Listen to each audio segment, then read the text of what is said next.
Come on.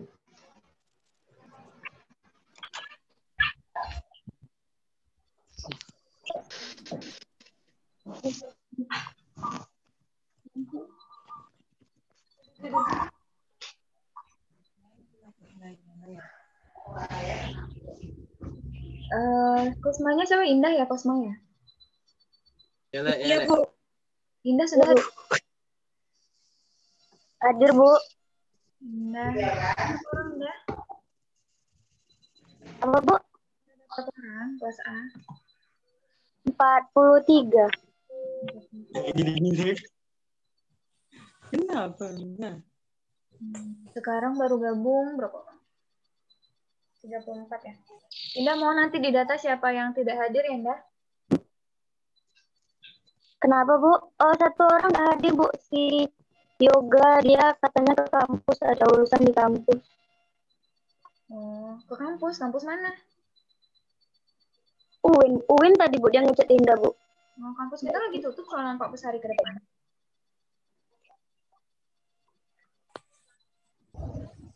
Jadi dia ngechat Indah, kalau misalnya ada apa, bilangin dia mau kampus tadi. Orang kampus ditutup, nggak bisa ke kampus kok. Oke, kita mulai ya. Makasih Indah infonya. Kita mulai ya. Oke, Assalamualaikum warahmatullahi wabarakatuh. Waalaikumsalam warahmatullahi wabarakatuh. Waalaikumsalam warahmatullahi wabarakatuh. Oke, gimana kabar semuanya? Alhamdulillah, Sehat. Alhamdulillah. Alhamdulillahirrahmanirrahim. Assalamualaikum warahmatullahi wabarakatuh. Alhamdulillah hari ini kita masih dalam keadaan sehat dan bisa melakukan virtual meeting untuk perkuliahan pertama kimia dasar ya. Sekarang baru ada 32 nih, 32 orang. Sementara totalnya ada 43 kata Indah ya. Mohon nanti di data Indah siapa yang tidak hadir sampai Zoom ini berakhir. Oke, sebelum kita perkenalan, Ibu akan menyampaikan sedikit tentang perkuliahan kimia dasar terkait kontrak perkuliahan. Jadi untuk perkuliahan kimia dasar ini, satu semester ini kita lakukan secara daring. Nah, secara daring, kan kita ada 16 pertemuan ya. 2 pertemuan itu UAS dan UTS. Sisanya ada 14. Nah, dari 14 pertemuan ini, 4 pertemuan dilakukan secara virtual meeting, 10 pertemuan lagi kita lakukan di Google Classroom. Untuk di Google Classroom, nanti Ibu akan kasih kode kelasnya ke Indah, untuk Indah share di teman-teman kelasnya, kode kelas kimia dasar kelas A. Kemudian RPS dan silabus perkuliahan itu akan Ibu share di Google Classroom, yang nanti akan Ibu share ke Indah. Untuk 4 pertemuan yang dilakukan secara virtual ini terhitungnya pertama, untuk pertemuan pertama ini. Khusus untuk pertemuan pertama, karena Ibu hanya menyampaikan kontrak perkuliahan dan perkenalan singkat kita, maka hari ini hanya akan berlangsung paling lama 40 menit. Sedangkan untuk di perkuliahan yang dilakukan lewat Google Classroom, biasanya akan ada materi yang Ibu share di sana, kemudian nanti kalian akan ditugaskan untuk mengerjakan beberapa tugas atau kuis nanti yang akan Ibu share di Google Classroom. Untuk waktu pengerjaannya biasanya 1-2 hari. Nah, untuk sistem kehadirannya atau absensi, jika dilakukan secara virtual meeting menggunakan Zoom atau Google Meet, itu absennya dilakukan pada hari itu juga. Jadi Ibu akan lihat kehadiran kalian dengan kalian hadir atau enggak di virtual meeting hari itu. Misalnya kayak hari ini nih kita pakai Zoom. Kehadiran kalian akan dinilai dengan hadir atau tidaknya kalian di Zoom ini. Sedangkan di Google Classroom, hadir atau tidaknya kalian nanti akan berbeda. Biasanya tuh nanti akan Ibu minta kalian untuk konfirmasi dengan menyebutkan hadir di kolom komentarnya. Durasinya biasanya 1-2 hari untuk absen di Google Classroom. Jadi Ibu ralat lagi, jadi kita nggak ada perkuliahan di WhatsApp group ya. Perkuliahan dengan Ibu hanya menggunakan Zoom atau Google Meet dan Google Classroom. Di WhatsApp group nggak ada. Mau nanti dikeluarkan aja Ibu dari WhatsApp grupnya ya Indah. Jadi semua koordinasinya nanti kita lakukan di Google Classroom. Kemudian kimia dasar itu ada pertemuan ya. Pertemuan pertama hari ini, perkenalan. Kemudian nanti pertemuan 2, 3, 4, insya Allah akan kita lakukan secara virtual. Itu Ibu akan menjelaskan tentang teori-teori misalnya tentang struktur atom, materi dan penyusunnya, dan seterusnya sesuai nanti silabus yang akan Ibu berikan. Nanti di akhir semester untuk tugas UAS-nya biasanya Ibu akan berikan kalian tugas atau UAS-nya itu dalam bentuk penugasan berupa video nanti. Tapi Ibu akan share nanti di setelah mid semester. Untuk perkuliahan kimia dasar baru segitu yang bisa Ibu sampaikan. Ada yang mau ditanya?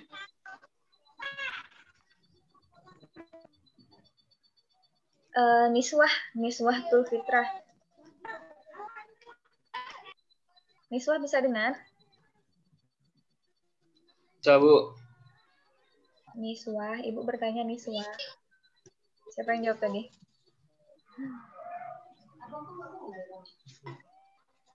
Niswah nggak bisa dengar ya?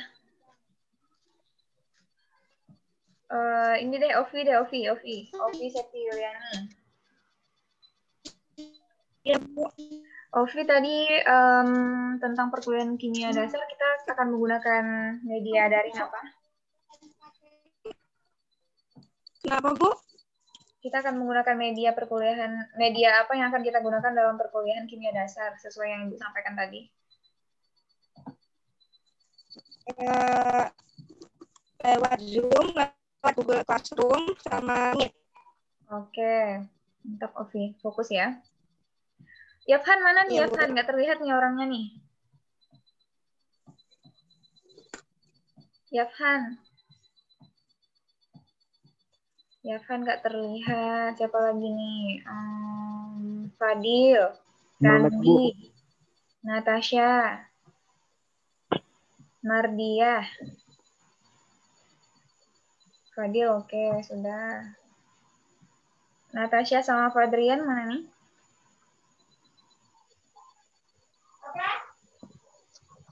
Natasha sama Fadrian. Gak ada yang mau ditanya? Bu. Oke. Saya Fadri, Bu. Oh ya, oke. Tadi nggak terlihat. Muhammad siapa nih?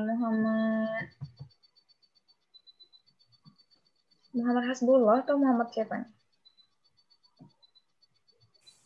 Fadrian nggak kelihatan ini kameranya, Fadrian. Oke. Ada yang mau ditanya terkait kimia dasar?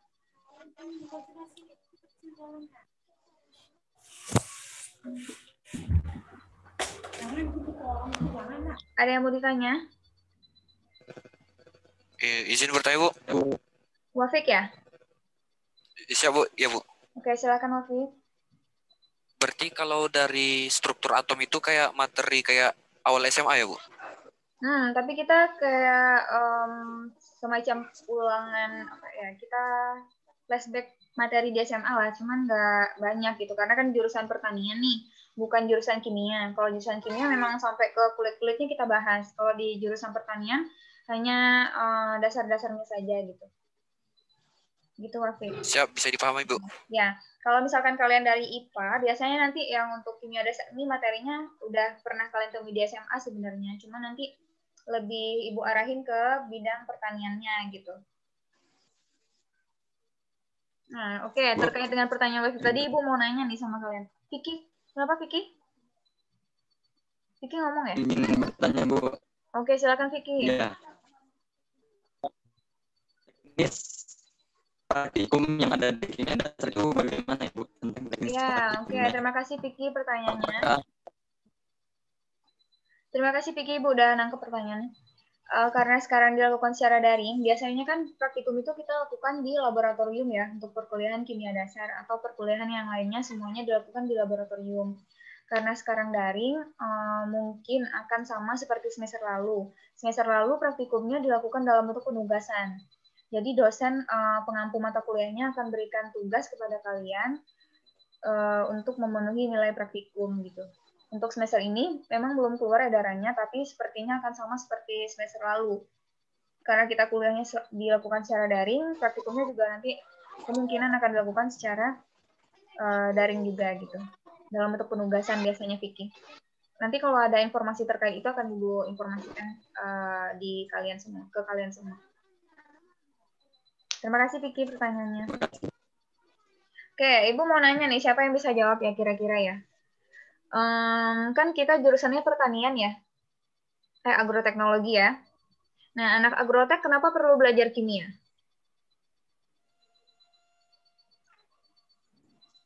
Coba kira-kira siapa yang bisa jawab? Vicky, oke silakan Vicky. Menurut saya Vicky di suaranya dalam kurang jelas Vicky. Di dalam ilmu pertanian kok butuh yang namanya kimia. Jika tidak ada kimia, berarti biologi itu tidak lengkap secara struktural, baik mau dari pelajaran maupun dari teorinya. Itu harus membutuhkan bantuan dari kimia, baik pun fisika. Makanya katanya Vicky suaranya kurang jelas Vicky, mohon maaf Vicky. Iya Bu. Suaranya kurang jelas. Sudah jelas kok. Sudah tapi macam ada apa ya? Background suara gitu. Gimana tadi kita pertanian butuh kimia gitu ya? Iya Bu, karena di dalam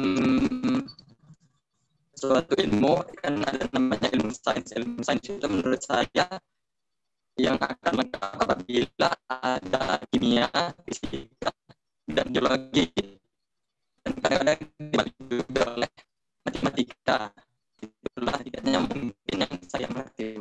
Jadi karena ilmu sains, jadi semuanya saling keterkaitan gitu ya, saling membutuhkan gitu ya Vicky maksudnya ya. Oke, terima kasih Vicky. Ada lagi yang mau menambahkan jawaban dari Vicky atau melengkapi kenapa sih jurusan agrotek atau kita orang agrotek harus belajar kimia itu kenapa? Ada yang mau menambahkan? Siapa ya? Wafik ya? Oke. Siap ya Bu. Silakan Wafik.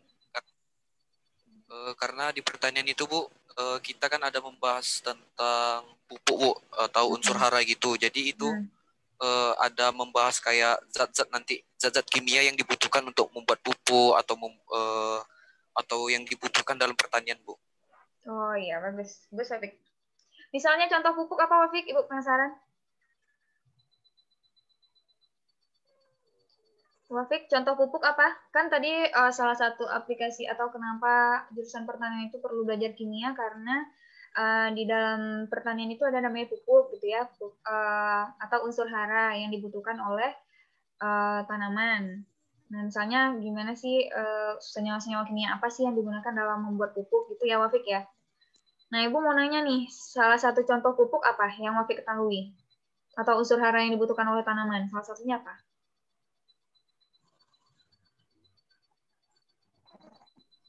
Gimana Wafik? Ya, Bu. Pas ya? Boleh ya Bu. Oke, yang lain ada lagi nih. Terima kasih Wafik. Wafik dan Vicky sudah menjawab. Nih siapa lagi nih yang mau melengkapi jawabannya? Yafhan, gimana Yafhan? Fokus Yafhan. Nggak ada ya? Ngelek, Bu. Ngelek. Ade gimana Ade? Ade yang sorry. Ade, nggak dengar Ibu suaranya. Arif. Siap Bu, saya bisa jawab Bu. Apa? Saya bisa jawab Bu. Siapa? Wafik, oke. Iya Bu. Yang bilang begini dulu tadi. Apa? Kalau unsur hara itu ada kayak karbon, hidrogen, terus nitrogen, fosfor, kalium, kalsium, magnesium, gitulah Bu. Oh, lancar ya bacanya ya. Gimana bacanya tuh Wafik? Search Bu. Oke, jadi unsur hara tuh banyak ya. Ada unsur hara makro, ada mikro kalau nanti dalam tumbuhan. Jadi yang makro itu nanti ada karbon. Ada kalau nanti kalian, kalau misalnya orang tua kalian punya kebun atau lahan apa, nanti kalian bisa pernah dengar tuh. pupuk NPK namanya atau pupuk mutiara, urea. Nah, NPK tuh NPK, N itu nitrogen, fosfor dan kalium. Itu salah satu unsur hara yang dibutuhkan dalam tumbuhan. NPK itu semuanya adalah unsur-unsur kimia. Jadi itu salah satu hubungan antara agrotek dengan kimia. Pupuk. Bagus sekali Wafik tadi jawabannya. Ada lagi nggak yang mau menambahkan? Kira-kira selain pupuk, apalagi sih yang dibutuhkan dalam agrotek itu sehingga kita perlu belajar kimia gitu? Wafik, Vicky sudah menjawab. Ibu ingat ya yang sudah menjawab nih. Siapa lagi yang mau menjawab, menambahkan? Ade, oke, silakan Ade. Ade nggak dengar suaranya, Ade?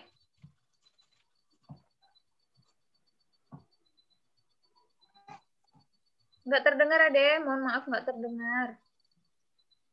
Sama sekali nggak terdengar.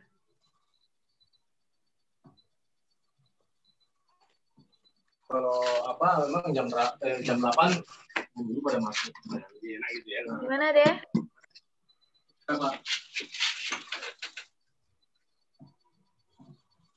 Ade mungkin tuliskan di chat aja kali ya, karena nggak terdengar. Oke, selain Ade mau mencoba jawab, Wafid dan Vicky, siapa lagi yang mau menambahkan? Atau nggak perlu nih belajar kimia dasar? Nggak tahu nih tujuan belajar kimianya untuk apa? Vicky, silakan. Kalau yang lain selain buku mungkin menurut saya adalah seperti racun untuk hama yang mungkin akan disemprotkan ataupun seperti untuk pembaruan jaringan pada tumbuhan. Oke, bagus sekali Vicky. Jadi selain pupuk juga ada tadi untuk hama tanaman ya, ada namanya nanti pestisida, ada insektisida, pestisida dan seterusnya. Kalau kalian orang tuanya punya kebun sawit atau apa, pasti orang tuanya punya ini kan ya pestisida untuk membunuh misalnya rumput-rumputnya, racun, atau yang paling ini Roundup, tau nggak Roundup? Untuk bunuh rumput tuh. Nah, itu salah satu pestisida. Pestisida itu kan komponen di dalamnya itu terdiri dari beberapa unsur-unsur atau senyawa-senyawa kimia gitu. That's why kita harus belajar kimia dalam jurusan agroteknologi. Bagus sekali Wafid dan Vicky. Oke, selanjutnya nih Ucok Zulkarnain baru gabung nih. Ucok baru gabung ya? Iya, Bu. Iya, Bu. Jaringan. Ucok, kenapa kita harus belajar kimia dasar, Ucok? Jurusan kita agroteknologi, kenapa kita harus belajar kimia? Iya, simpel aja lah, Bu. Jawabannya ya, kimia itu kan berhubungan dengan bahan ya, Bu. Yang terdiri dari herbisida, pestisida, itu kan sering digunakan dalam pertanian, Bu. Oke. Dalam misal contohnya kita ada pembenihan benih, larutan itu kan termasuk dalam kimia juga. Oh gitu ya, Ucok ya. Bagus. Ucok ini udah biasa bertani ya?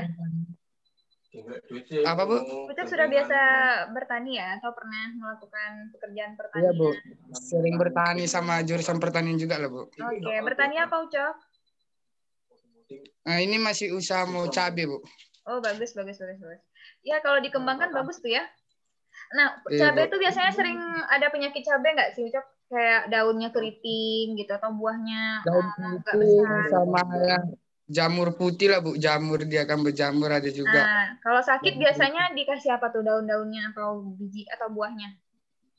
Kalau untuk mengatasi hama kan biasanya kita itu insektisida, Bu. Kalau untuk hama. Nah, itu salah satu aplikasi ilmu kimia dalam bidang pertanian ya, Ucok ya. Karena untuk herbisida, pestisida, insektisida, dan semuanya itu komponennya adalah komponen senyawa-senyawa kimia. Terima kasih, Ucok, sudah melengkapi jawaban dari Vicky. Oke, siapa lagi yang mau menambahkan? Oh, nih, kita baca nih dari Ade nih.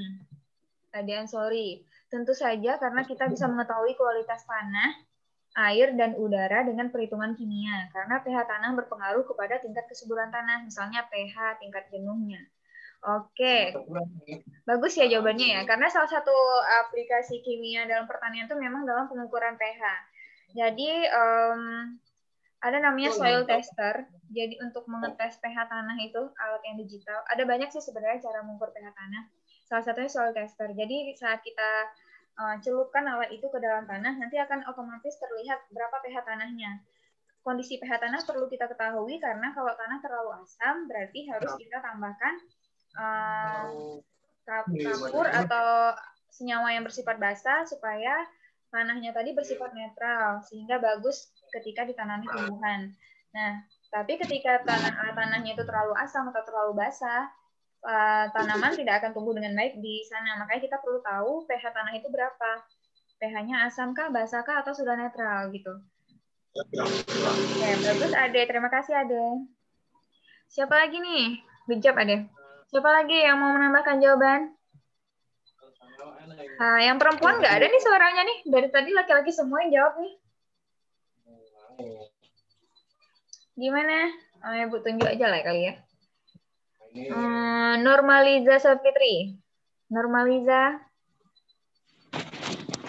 Seneng mainnya, seneng pukulin. Normaliza. Iya, Bu. Kenapa Iya. kita perlu belajar kimia Normaliza? Firma deh nih. Karena pembelajaran dengan bahan-bahan. Karena kimia dasar juga mempelajari tentang bahan-bahan pertanian. Tentang bahan-bahan pertanian. Bahan-bahan pertanian. Oke lah, masih umum ya. Seperti pupuk. Oke. Ya.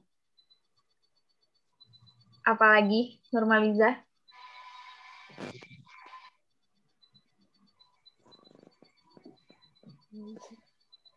Oke lah, sudah terwakilkan kok jawabannya. Terima kasih Normaliza. Sekarang Ibu coba mau tanya nih sama Muhammad Dwi nih. Muhammad Dwi yang lagi melihat ke atas. Oke. Ya, Bu. Muhammad Dwi Rizky. Coba tadi kan ada siapa ya? Ada Wafik, ada Vicky, ada Ade yang sudah menjawab. Coba apa tadi penjelasan dari mereka? Kenapa sih kita perlu belajar kimia? Sementara jurusan kita pertanian. Ya, Bu. Izin menjawab, Bu. Oke, silakan Rizky, Muhammad Dwi Rizky. Dari penyampaian teman-teman tadi, saya ngambil kesimpulan, Bu. Kimia memang berperan penting bagi pertanian karena dari sisi lain kita bisa tahu kayak sebagai lihat dari pertumbuhan tersebut kita bisa tahu melihat penyakit dari tumbuhan itu. Terus? Dan untuk pertumbuhan itu menjadi lebih baik, kita bisa menggunakan zat-zat yang kita ketahui dari kimia, terus? seperti pupuk tadi, dan mengantisipasi penyakitnya, kita bisa menggunakan jenis-jenis senyawa untuk mengurangi penyakit pada tumbuhan tersebut. Oke, Muhammad Dwi Rizky, terima kasih kesimpulannya. Oke, ada lagi nih. Jadi tadi kita simpulkan ya, menurut Wafik tadi, bukan menurut ya, tapi memang benar jawabannya. Hubungan kimia dengan pertanian tadi, kenapa sih kita perlu belajar kimia sementara jurusan kita adalah agroteknologi? Pertama tadi, kimia itu diperlukan dalam, ilmu kimia diperlukan dalam pertumbuhan tanaman. Karena untuk tanaman itu tumbuh dengan baik, kita perlu memberikan dia unsur hara. Unsur hara itu semuanya adalah senyawa kimia gitu. Misalnya ada nitrogen, fosfor, kalium, kalsium, magnesium, dan seterusnya, itu semuanya adalah unsur-unsur kimia gitu. Itu akan kita pelajari lebih lanjut atau akan kalian pelajari lebih lanjut nanti di mata kuliah yang penjurusan. Cuman di kimia dasar itu hanya pengantar dasar ilmu-ilmu kimia gitu. Kemudian tadi selain untuk pertumbuhan juga untuk mengatasi hama, penyakit, dan apapun lah kendala nanti yang ditemukan saat namanya hama pengganggu tanaman misalnya, atau zat pengganggu tanaman. Kita menggunakan misalnya seperti yang disampaikan Ucok atau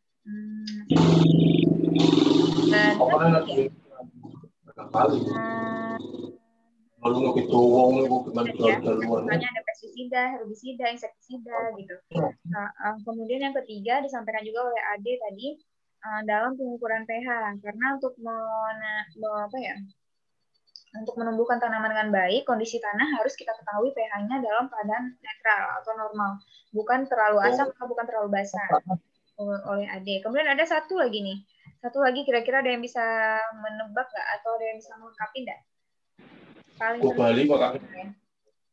Cuman memang nanti belajarnya di biokimia setelah kimia dasar. Tapi itu salah satu hubungan juga antara pertanian dengan kimia. Apa kira-kira? Inilah Ibu kasih clue lah ya. Dia berperan dalam proses pembuatan makanan tumbuhan. Saya, Bu. Izin menjawab, Bu. Final, oke. Brina Sulasti, silakan. Iya, dalam pertumbuhan kan diperlukan fotosintesis kan, Bu. Jadi dalam fotosintesis itu ada dia karbon dioksida, dibutuhkan juga air dengan menggunakan sinar matahari dan klorofil sehingga menghasilkan C6H12O6 dan O2 air. Oksigen. Oke. Bagus sekali Vina. Vina melengkapi itu yang Ibu maksud tadi ya, yang peran kimia lainnya dalam dunia pertanian adalah dalam proses fotosintesis. Jadi untuk mengetahui atau mempelajari proses fotosintesis itu kita perlu ilmu kimia. Bagaimana sih tanaman itu bisa memproduksi makanannya sendiri? Apa aja sih komponen yang mereka butuhkan sehingga mereka bisa memproduksi makanan sendiri atau cadangan makanan untuk kebutuhan mereka yang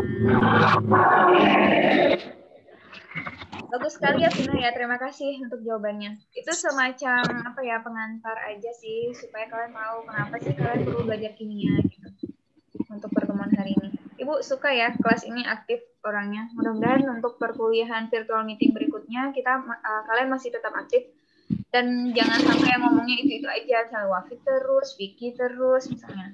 Atau siapa? Ade, Ucok, yang lain juga nanti berpartisipasi, Ibu harapkan ya.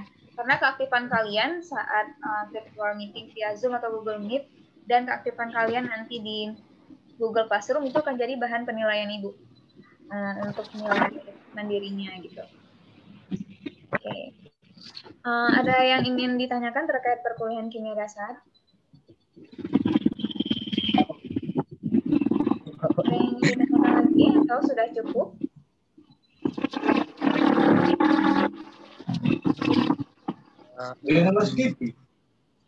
Rafiki ini mana orangnya Rafiki? Muhammad Rafiki. Sama Miswatul Fitri. Kemana nih? Jaringan atau gimana? Nanti kode kelasnya akan Ibu kasih ke Indah ya. Indah mana Indahnya? Kalamin Ibu loh. Tapi lo Ibu. Bu, ya? Izin bertanya Bu. Siapa nih yang ngomong? Arif Bu. Arif, silakan Arif.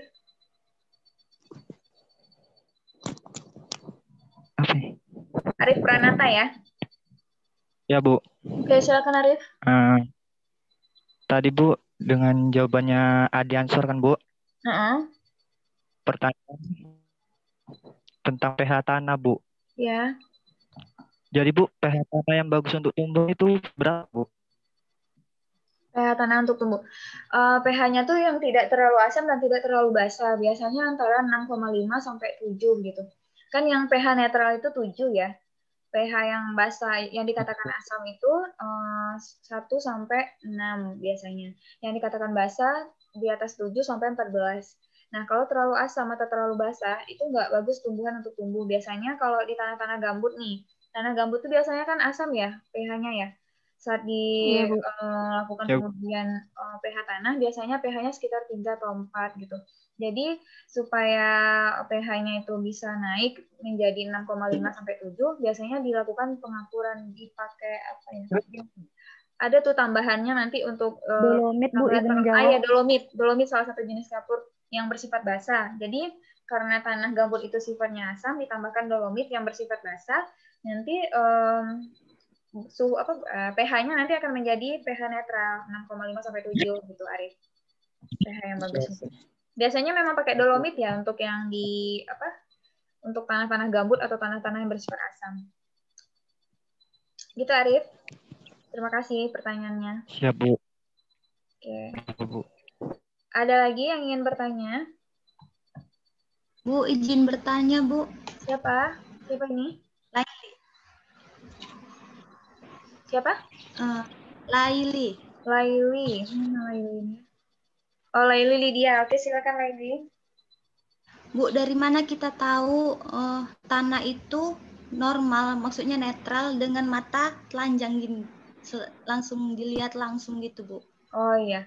Secara umum kalau dengan mata telanjang memang nggak bisa secara kuantitatif ya kita menilainya ya. Misalnya, oh kalau warnanya ini pH-nya 7 nih. Nggak bisa seperti itu, Lydia. Harus kita menggunakan pengukuran. Kalau misalkan mau yang pH-nya memang yang spesifik gitu, memang harus kita gunakan alat pengukur pH tanah. Atau kita menggunakan pH meter gitu dengan pengambilan sampel tanah. Tapi ada juga cara-cara yang biasanya dilakukan secara tradisional itu dengan menggunakan kunyit biasanya. Jadi kunyit itu dipotong kan kuning tuh warna kunyit tuh. Nah kunyit itu saat dicelupkan di dalam jadi air tanah ditambahkan air sedikit lalu diaduk-aduk dicelupkan kunyit yang sudah dipotong, dilihat warna potongan kunyitnya. Kunyitnya itu warnanya tetap atau semakin cerah atau justru pudar. Kalau semakin cerah dia bersifat asam, kalau pudar dia bersifat basa, kalau tetap dia netral. Cuman ya nilainya memang nggak pasti misalnya 7 gitu atau 6,5 nggak pasti karena itu kan secara kualitatif ya. Kalau secara kuantitatif memang harus menggunakan alat pengukur pH tanah. Gitu lah ini. Cuman yang perlu kita ketahui tanahnya jenisnya apa? Karena secara umum misalnya tanahnya gambut. Tanah gambut pasti sifatnya asam gitu. Yang bisa kita ketahui secara mata telanjang mungkin gitu ya. Oh ini tanahnya gambut berarti dia asam gitu. Oh ini tanahnya apa? Ya, sifatnya ini gitu. Gitu Laili. Terima kasih pertanyaannya Laili. Ada lagi? Wafik Maulana. Siap, izin bertanya Bu. Ya silakan Wafik. Kalau misalnya kurma Bu, itu kan di padang pasir Bu. Jadi kayak pH tanah itu gimana Bu? Kurma, iya kan ada beberapa tumbuhan yang memang tempat tumbuhnya itu sesuai dengan jenis tanamannya. Misalnya ada nanti kalau kita belajar di biokimia semester 2, ada tumbuhan itu ada berbagai jenis, ada tumbuhan C3, C4 dan CAM. Pernah dengar nggak? Tumbuhan C3, C4, CAM. Siap belum Bu? Belum ya. Jadi C3 itu biasanya kayak tumbuhan yang ada di sekitar kita nih, kayak mangga dan seterusnya. Mereka bisa hidup di iklim yang tropis, yang kayak kondisi kita sekarang lah, tumbuhan itu bisa tumbuh. Kemudian ada C4 dan CAM yang mereka jalur tumbuhnya beda gitu. Jalur tumbuh di sini kan mereka untuk tumbuh itu mereka harus melakukan proses fotosintesis ya. Nah, untuk yang tumbuhan C4 dan CAM ini, jalur tumbuhnya tuh berbeda, fotosintesisnya berbeda. Karena mereka hidup di lingkungan yang kering.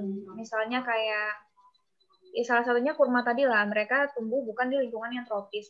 Itu jalur hidupnya berbeda, sehingga kondisi lingkungannya juga berbeda dengan tumbuhan yang bisa hidup di lahan yang tropis gitu, Wafik. Akan kita pelajari nanti di semester 2 di mata kuliah biokimia.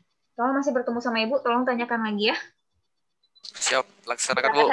Kita bahas nanti kurmanya masuk tumbuhan yang mana, C4 atau CAM atau C3. Oke, Wafik? Siap, laksanakan Bu. Oke, terima kasih Wafik. Next, ada lagi? Vicky ya? Silakan Vicky. Ya Bu. Silakan Vicky. Dalam matkul ini kan Bu ada yang namanya kimia dasar. Oke. Setahu saya waktu di satu SMA itu yang pertama kali dipelajari itu adalah penamaan tentang suatu unsur yang dipelajari dalam kimia. Apakah ini juga dalam unsur penamaan juga Bu? Mohon maaf, ini kurang jelas suaranya Vicky. Ibu kurang bisa mendengarkan dengan baik suara Vicky. Ya Bu, saya ulangi ya Bu. Oke. Jadi menurut saya ini kan materinya, mata kuliahnya masih kimia dasar. Vicky dituliskan aja di chat gimana Vicky? Iya Bu, saya. Ya karena kurang jelas suara Vicky. Yang lainnya, Yafhan kenapa melamun Yafhan? Nggak ada yang mau ditanya? Ngelamun aja dari tadi, Bu, lihat.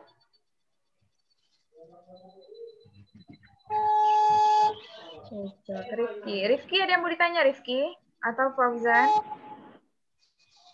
Saya mau nanya, Bu. Siapa? Saya, Bu. Apa ya? Nggak terlihat. Siti Sarah ya? Siapa? Ya, Bu. Oke, silakan. Kan Bu, tadi ada kegunaan kimia di pertanian itu kan memberi unsur hara kan, Bu. Nah, jadi pada tumbuhan hidroponik unsur haranya itu gimana jadinya, Bu? Kan dia nggak ada media tanah. Oke.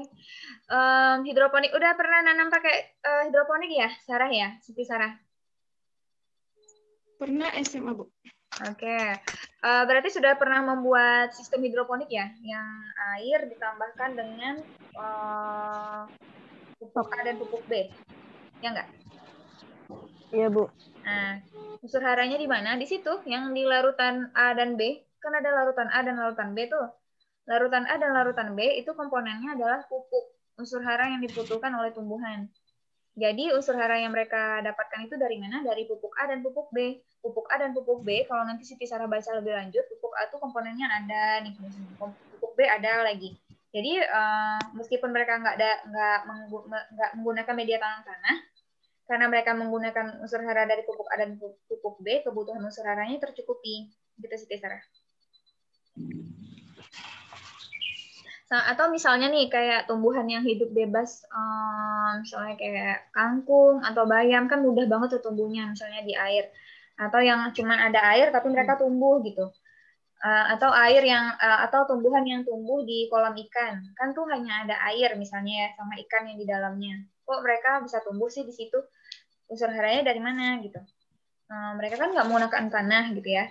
Nah, itu bisa mereka dapatkan unsur hara itu dari limbah-limbah yang dikeluarkan atau kotoran-kotoran yang dikeluarkan oleh tumbuhan, oleh si ikan-ikan tadi. Gitu. Misalnya ikan tuh mereka mengeluarkan kotoran. Nah, kotoran yang dihasilkan itu bisa dimanfaatkan untuk tumbuhan sebagai zat makanannya. Karena ada NPK dan seterusnya di dalamnya. Begitu, Siti Sarah.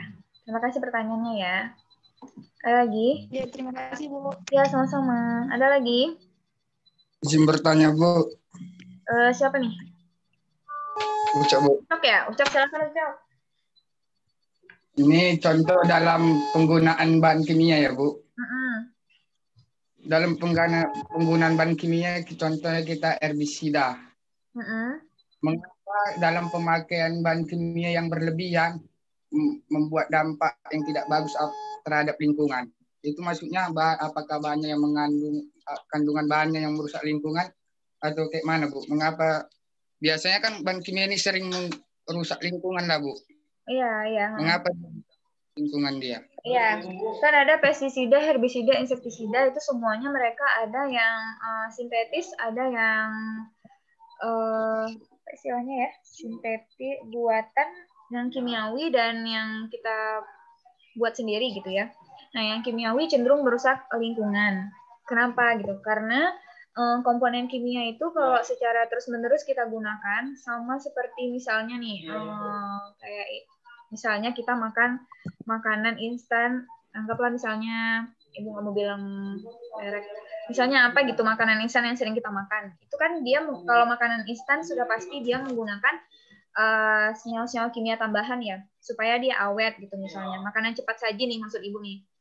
Nah, kalau kita konsumsi terus-menerus, itu kan tidak bagus ya, karena akan memperberat pekerjaan organ tubuh dalam kita. Misalnya ginjal akan terus menyaring nih pengawet-pengawet yang masuk ke dalam tubuh gitu. Beda lain halnya dengan kalau kita konsumsi makanan segar, misalnya sayur yang langsung kita masak, buah yang langsung kita makan tanpa diawetkan dulu dalam bentuk minuman ringan dan seterusnya gitu. Itu akan cenderung lebih aman. Begitu juga dengan pestisida sintetis tadi itu. Misalnya digunakan terus-menerus, tanah itu tadinya sudah subur tanah dalam kondisi yang baik, terus menerus disiram dengan senyawa-senyawa kimia, tanah yang tadi komponennya bagus akan rusak karena banyaknya tumpukan senyawa kimia di sana gitu. Kalau terus menerus kan nanti dia sama kayak minyak misalnya tumpah di lautan atau ya biasanya terjadi kebocoran minyak ya kalau di lautan itu. Nah itu kan akan mencemari karena terlalu banyaknya jumlahnya gitu. Tapi kalau pestisida itu makanya dia ada takarannya berapa banyak pestisida yang digunakan untuk lahan seluas sekian misalnya kan. Ya nggak Ucok. Ucok kalau ngasih pestisida di cabai kan ada jumlahnya ya. Malah kadang pestisidanya kita encerkan ya kan, supaya tidak berlebihan. Karena kalau berlebihan, banyak senyawa kimianya akan timbul panas nanti di tumbuhannya dan di tanah yang akan diaplikasikan pestisida. Gitu. Jadi memang semuanya ada takarannya. Kayak kita mengkonsumsi makanan cepat saji pun ada takarannya. Kalau setiap hari, setiap detik, setiap waktu kalian makan makanan cepat saji, tentu tidak akan bagus untuk tubuh kalian. Begitu juga dengan lingkungan. Gitu, Cok. Itu penentuan apanya Bu, dosis takarannya itu melalui penelitian Bu. Itu coba. Iya. Nanti saat kalian semester 5, 6, 7, biasanya kalian akan fokus ke penelitian tuh. Biasanya senior kalian kalau misalkan melakukan penelitian di bidang agronomi nih, misalnya nanam cabai atau sayur sawi, terong, tomat, dan seterusnya, itu mereka akan menggunakan pestisida untuk membunuh zat pengganggu tanaman atau hama pengganggu tanaman. Itu dosisnya sudah mereka hitung nih, berapa luas tanahnya, berapa tumbuhannya, berapa banyak, nanti akan dihitung berapa banyak pestisida yang akan diberikan. Sesuai dengan dosis yang ditampilkan di produk itu. Nah, di pestisida itu kan ada tuh labelnya, berapa banyak penggunaannya untuk tumbuhan jenis ini, sekian penggunaannya gitu. Itu akan dilakukan perhitungan nanti, Ucok. Ada perhitungannya berapa banyak pestisida yang diberikan. Ya Bu, makasih ya Bu. Terima kasih, Ucok. Next, ada lagi? Nah, di telepon harus diangkat. Nah, memang ngomong dulu. Jadi kami. Oh, ini ya pertanyaan dari Vicky tadi ya. Saya ingin bertanya, Bu, menurut saya matkul kali ini adalah kimia dasar, berarti kita mempelajari kimia yang dasar saja. Yang saya ketahui di SMA kelas 1, pembelajaran mengenai tentang penamaan unsur kimia yang ada dalam tabel. Oleh karena itu, kimia dasar memang akan mempelajari dasar-dasar aja yang dalam ilmu kimia. Siapa Vicky? Nanti Ibu akan share RPS-nya di Google Classroom. Saat kalian join kelas, RPS-nya sudah ada di kelas, di classroom gitu. Nah, memang yang kita pelajari nanti misalnya tata nama senyawa, struktur atom, banyak lah nanti ada 16 pertemuan. Tapi tetap nanti di pertemuan kesekian akan ada Ibu sampaikan lebih khusus lagi tentang bagaimana sih keterkaitan ilmu kimia dengan bidang pertanian. Seperti yang tadi baru kita sampaikan. Nah, yang Ibu tanya-tanyakan tadi, kenapa sih kita perlu belajar kimia sementara jurusan kita agrotek, itu untuk pemanasan aja. Supaya kalian merasa, oh ternyata saya butuh ya belajar kimia gitu. Kadang-kadang kan saya kan jurusan agrotek, ngapain sih saya belajar kimia gitu. Kadang-kadang ada mahasiswa itu yang seperti itu gitu. Jadi Ibu supaya kalian tersadarkan dulu kenapa kalian perlu belajar kimia gitu. Ini Muhammad apa nih? Hasbullah. Muhammad Hasbullah ya? Muhammad Hasfi. Oke, Hasfi. Hasfi ada yang mau ditanya, Hasfi? Nggak ada, Bu. Bu, saya mau bertanya, Bu. Fadrian, silakan Fadrian. Begini, Bu, bagaimana mengapa kebanyakan buah nanas dengan buah naga ditanam di daerah gambut? Apa perbedaan pH-nya dengan di tanah biasa itu penyebabnya sulit berkembang biak? Nanas dan naga ya? Buah naga. Oke, untuk keterkaitan pH dengan tumbuhan itu ini semuanya menambahkan pertanyaan dari Fadrian ya. Di chat juga Ibu lihat nih yang bertanya ada Hamdani. Saya ingin bertanya keasaman tanah terus disebabkan oleh apa ya Bu? Miswah juga. Bagaimana cara kita untuk mengurangi pH tanah? Semuanya kebanyakan tentang pH tanah ya. Untuk penjelasan tentang pH tanah, terus tadi pestisida dan keterkaitan kimia dengan agrotek itu nanti akan kita bahas dalam satu pertemuan. Ada pertemuan entah 15 atau 14 gitu nanti di ininya di RPS-nya. Di situ akan kita pelajari lebih jelas Fadrian dan kawan-kawan yang bertanya tentang pH dan seterusnya ini. Kita bahas nanti fokus di pertemuan itu ya. Jadi untuk yang sekarang Ibu baru pengantar dasar aja dulu tentang kimia dan ingin melihat kalian secara langsung aja gitu. Untuk pertemuan pertama, oke? Oke, untuk kontrak perkuliahan, ada yang mau ditanya nggak? Kontrak perkuliahan kimia dasar? Sama ini kan SPC 9 kan? Cukup untuk ininya, kontrak perkuliahannya. Sama sering SPC 9. Yang jalan baru ya. Ada yang mau bertanya? Wafik, silakan Wafik. Bu, mau tanya, Bu. Izin bertanya, Bu. Yafan ya? Kalau yang biar baru sampai Yafan aja dulu, Bu. Yafan aja dulu, silakan. Bu, dalam pelajaran Ibu ada aturan-aturannya nggak, Bu? Kayak misalnya pulangnya di jam berapa? Misalnya apa, Yafan? Peraturan-peraturan sama Ibu untuk pelajaran dasar.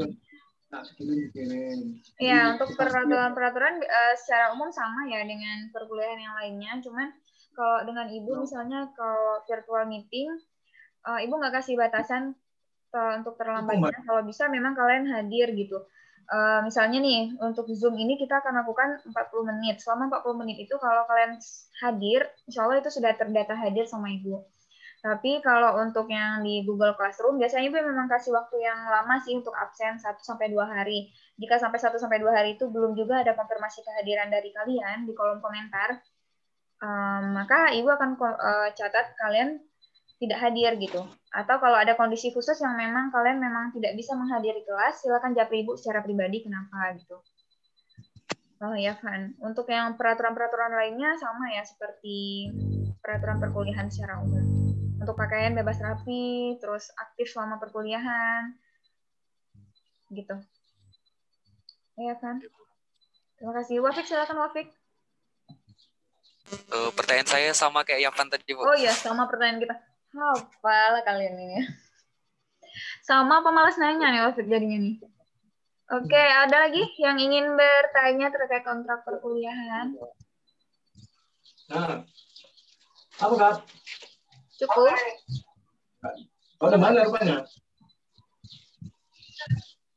Oke, satu orang Ibu minta untuk menyampaikan tentang apa ya? Mana? Nanyalah sama Ngapain? Abdirrohman. Di rumah ada masak bata-bata. Di rumah ada Abdirrohman bata. bisa dengar suara Ibu? Banyak banget kamu. Oh, tadi kalian sudah ada kuliah belum? Jam 8 pagi. Udah, Bu. Siap, sudah, Bu. Belajar apa tadi jam 8 pagi? Botani, Bu. Botani, Bu. Berarti sama Ibu Novita Hera ya? Iya, Bu. Siap, ya, Bu. Ya. Siap, ya, Bu. Oke. Ya. Oke, Selvidianti. Indah mana Indah? Indah ada? Ibu. Iya. Mana Indah? Indah yang mana?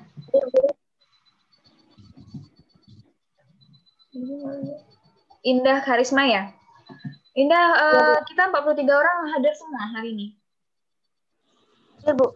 Tadi yang terlambat itu yang bilang udah Sudah gabung semua 43 orang. Sekarang ini baru 42 nih pesertanya. 42 sama Ibu, berarti ada 41 orang.